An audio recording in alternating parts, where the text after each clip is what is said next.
बोली वृंदावन बिहारी लाल की जय। जय जय श्री राधे। आषाढ़ मास के कृष्ण पक्ष की एकादशी को योगिनी एकादशी के नाम से जाना जाता है। इस दिन भगवान श्री हरि विष्णु की पूजा अर्चना करने से पापों से मुक्ति मिलती है और मोक्ष की भी प्राप्ति होती है। इस एकादशी की महिमा बताते हुए खुद भगवान श्री कृष्ण ने कहा है कि इस व्रत को करने से 88,000 ब्राह्मणों को भोजन कराने के बराबर फल मिलता है।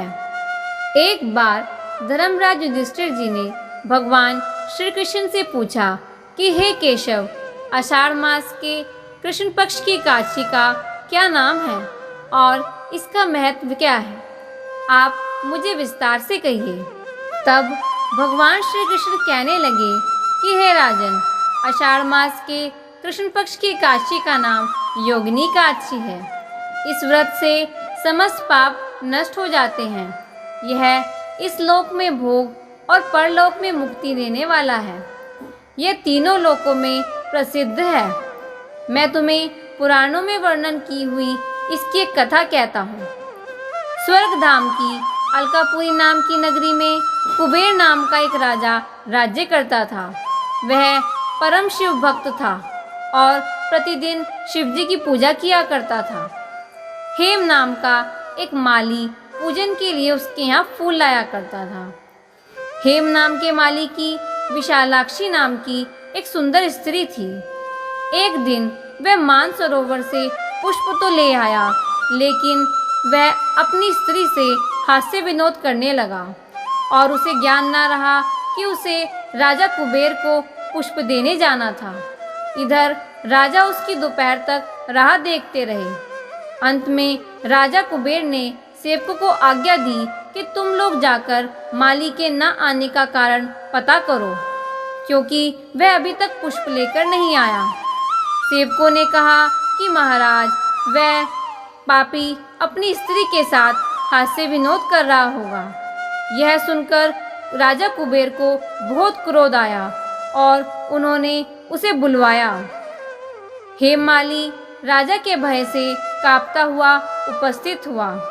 राजा कुबेर ने क्रोध में आकर कहा, अरे पापी नीच, तूने मेरे परम पूजनीय ईश्वरों के ईश्वर भगवान शिव जी का अनादर किया है। इसलिए मैं तुझे श्राप देता हूँ कि तू स्त्री का वियोग सहेगा और मृत्युलोक में जाकर कोढ़ी होगा। कुबेर के श्राप से हेममाली का स्वर्ग से पतन हो गया और वह उसी क्षण धरती पर गिर गया।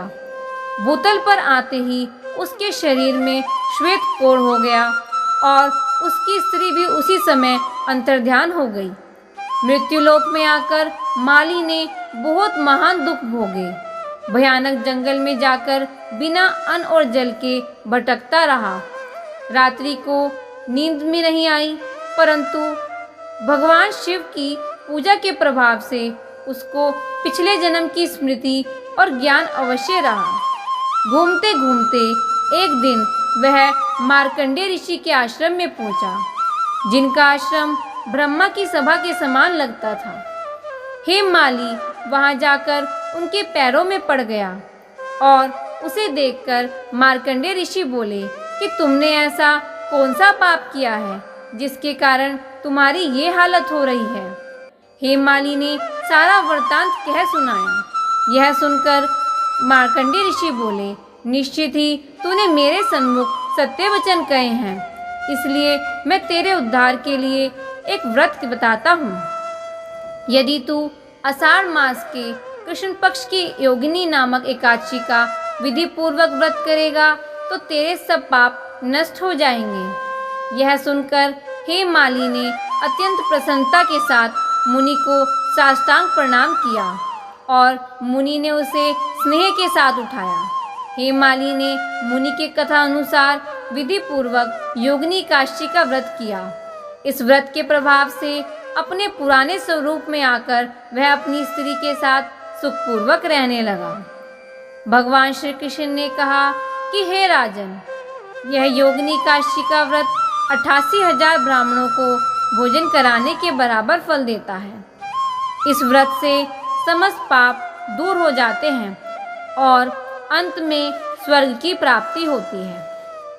इस व्रत को करने से मनुष्य को मोक्ष की प्राप्ति होती है और कुष्ठ रोग से भी मुक्ति मिलती है। बोलिए वृंदावन बिहारी लाल की जय। ओम नमो भगवते वासुदेवाय। ओम नमो भगवते वासुदेवाय। ओम नमो भगवते वासुदेवाय। ओम नमो भगवते वासुदेवाय। ओम नमो भगवते वासुदेवाय। ओम नमो भगवते वासुदेवाय। ओम नमो भगवते वासुदेवाय। ओम नमो भगवते वासुदेवाय। बोलिए वृंदावन बिहारी लाल की जय।